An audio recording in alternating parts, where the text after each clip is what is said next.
Hello everybody, welcome to the video. Today we're going to be learning about right triangle trigonometry. This topic uses the functions called sine, cosine, and tangent in order to solve for side lengths and angles within right triangles. So before we get started, go ahead and take a look at your calculator. You should see where the sine, cosine, and tangent buttons are on this calculator that I have on the screen. They're towards the middle of the screen. You can use your phone calculator, you just probably have to tilt it sideways to see where they are for sine, cosine, and tangent.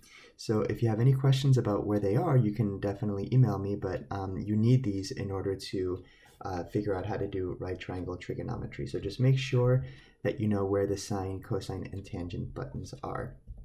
So let's go ahead and get started. A while ago, you learned about something called the Pythagorean theorem. So that's used when you have two side lengths and you want to find the third side length. So that's going to be your a squared plus b squared equals c squared.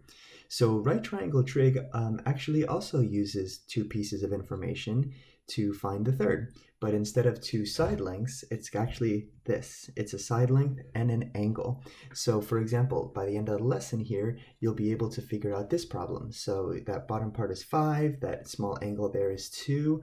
This also should be a right angle, by the way. That's a right angle. And so you'll be able to figure out what is that distance x based on that information using either sine, cosine, or tangent. So that's what we're going to be learning today. So let's get into that.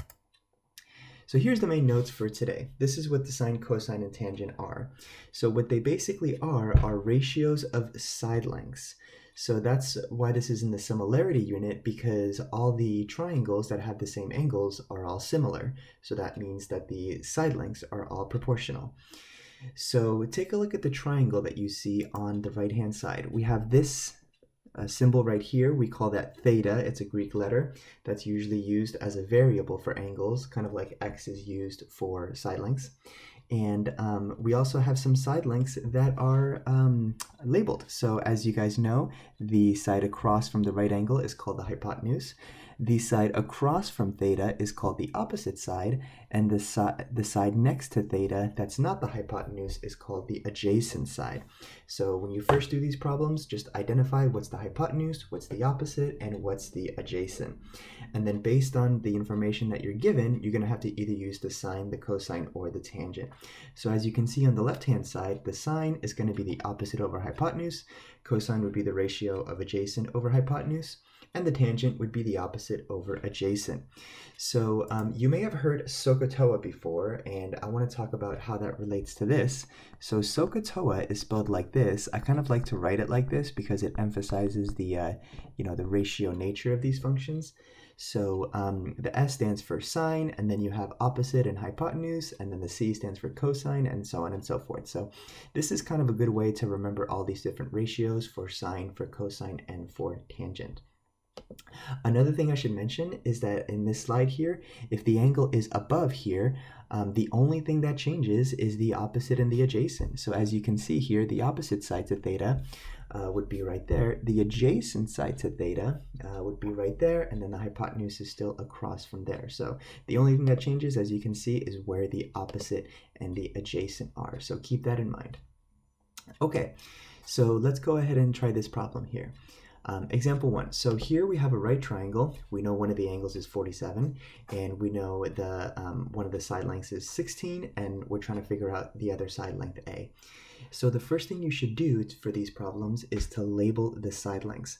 So 16 is across from the right angle, so we're going to call that the hypotenuse. I'll just abbreviate it HYP.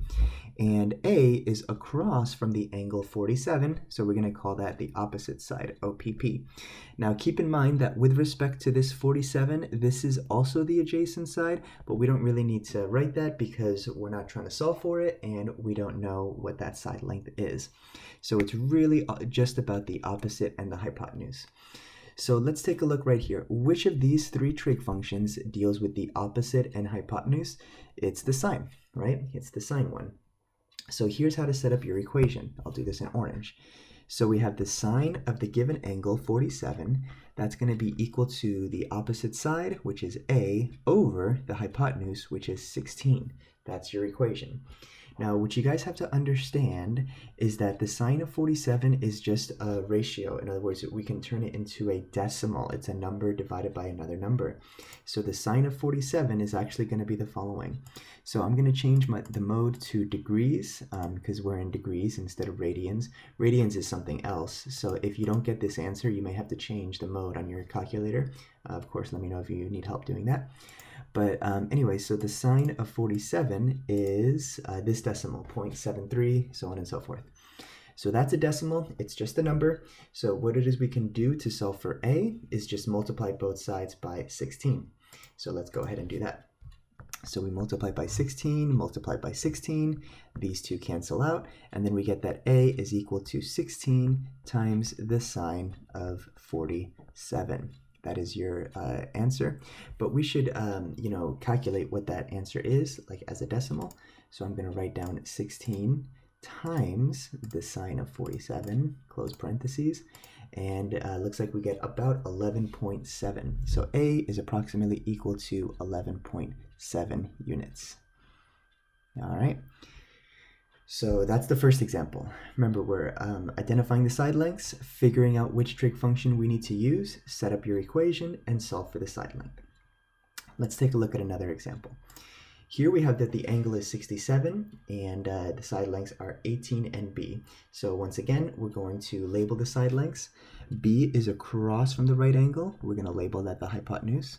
67 is across from, or 18 is across from 67 rather, so that's the opposite side. And once again, this is the adjacent, but there's no information there, so we just deal with opposite and hypotenuse. So which one of these three trig function deals with that? Once again, it's the sine, because that's the opposite and hypotenuse. So we're going to set up the equation just like we did in the previous example. So we have the sine of 67 is equal to the opposite side, which is 18, over the hypotenuse, which is b. So there's a little problem here, and the problem is that the variable b is in the denominator, so we can't just multiply by 18 because that's not going to get b by itself. So what do we need to do? Well, remember that b is just a number, it's a non-zero number, so what we can do is multiply both sides by b. These two end up canceling. We get b times the sine of 67 is equal to 18. And remember that the sine of 67 is just the decimal, so it's just a number, in other words.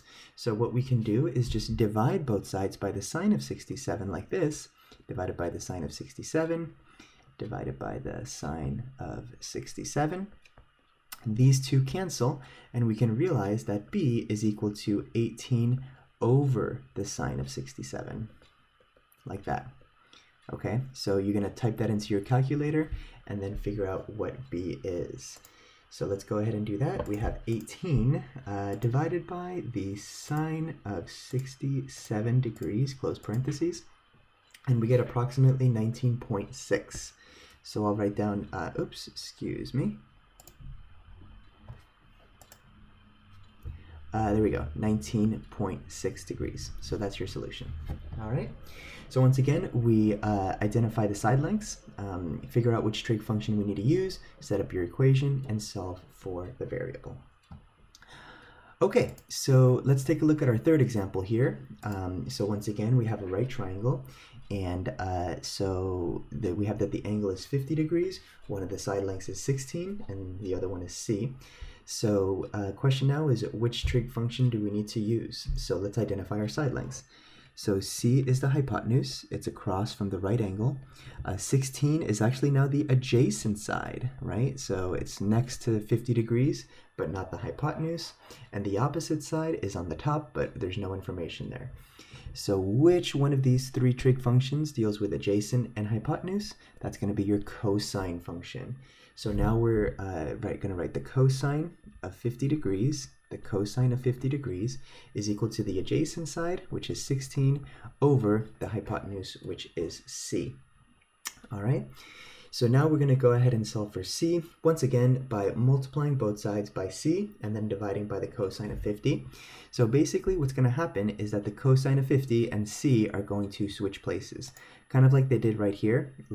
In order to figure out what b is, it would just be 18 divided by the sine of 67. So we can just use the same strategy there. We multiply both sides by c, divide by the cosine of 50. So we get that c equals 16 over the cosine of 50, like that. And then we punch that into our calculator and figure out what that decimal is. So it's going to be 16 divided by the cosine of 50, close parentheses, and that equals 24.9, we'll round it. So approximately equal to 24.9 units. So there's your solution. That's going to be equal to c. All right, so that's how to use the cosine. Once again, identify all the sides, figure out which trig function you have to use, set up your equation, and solve for the variable. Alrighty, so let's work on this example 4 here now. So we have a right triangle, and we know that two of the side lengths are 18 and d, and the other angle is 19 degrees. So let's identify the side lengths. With respect to this 19 degrees, that d is going to be the opposite side, OPP. 18 is going to be the adjacent side, and we don't know what the hypotenuse is. That's going to be blank. So which one of these three trig functions deals with opposite and adjacent? Well, in this case, it's going to be the tangent function. So we have to use the tangent in order to figure out what d is. So I'm going to write down my equation.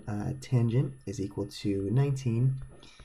The tangent of 19 is equal to the opposite side, d, over the adjacent side, which is 18. And then what we're going to do is figure out what d is. So we can just multiply both sides by 18 times 18 times 18. And so we get that d is equal to 18 times the tangent of 19.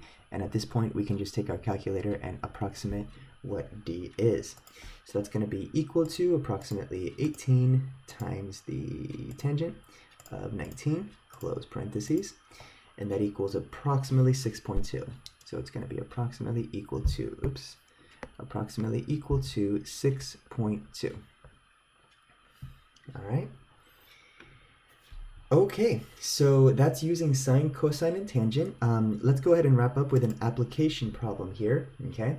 So we're going to be using trig to solve this problem. So suppose you're trying to figure out the height of the tree. You know the angle of elevation from when you're standing 10 feet away is 35 degrees. So what is the height? So let's suppose that you're standing right here, okay?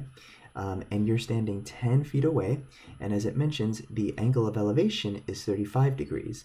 The angle of elevation is from the bottom, from the ground, all the way up to where you're looking at. That's 35 degrees, and you're trying to figure out the height of the tree. So what you have to realize is that this is actually a right triangle, and this side is going to be h, the height of the tree. So we can use trigonometry in order to solve this problem. So we're basically trying to figure out what h is. Now, with respect to this 35, 10 is going to be the adjacent side, the side next to it. That's not the hypotenuse. And h is the opposite side. So which trig function deals with opposite and adjacent? Let's just write down our SOHCAHTOA real quick. SOHCAHTOA. That's going to be your tangent. Your tangent is the opposite and adjacent. So the tangent of 35 is equal to the opposite side, h, over the adjacent side, which is 10. So we can multiply both sides by 10 and get that the height is 10 times the tangent of 35. And so then h is approximately equal to, we can type that into our calculator. It's going to be 10 times the tangent of 35. And that gives us approximately 7. So we'll pretty much just round that to 7. So h is approximately equal to 7. And there's your solution. All right, everybody. So that's how to use sine, cosine, and tangent in order to solve missing side lengths of right triangles.